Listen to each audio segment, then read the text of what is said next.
The president delivered a speech at the Naval Station in Norfolk, Virginia that was both celebratory and political in nature.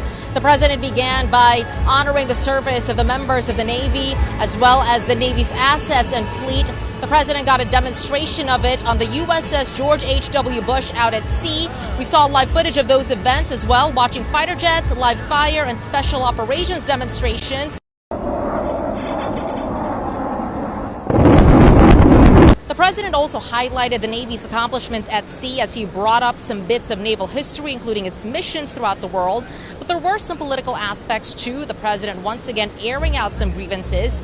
He talked about deploying troops to blue cities like Memphis and to Chicago. The president looking to federalize 300 National Guard members to Illinois, something that the state's governor, J.B. Pritzker, has blasted.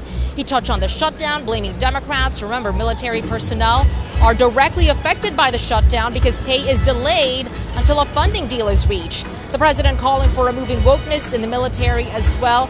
The address also looked to the future, with the Navy being at an inflection point in the middle of growing global threats and the increasing competition of maritime dominance. The Chief of Naval Operations, Admiral Daryl Caudle, mentioned this in August, talking about how the Navy is at an inflection point.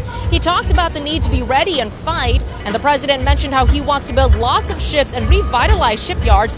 Here's the president talking about making more investments in the nation's military.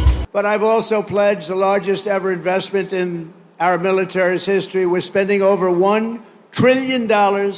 We've never had anything like that before. $1 trillion on our military, and that includes, along with your Secretary of the Navy and Pete Hegseth, we're going to be building lots of ships and doing a lot of things that you haven't seen happen for 35 years.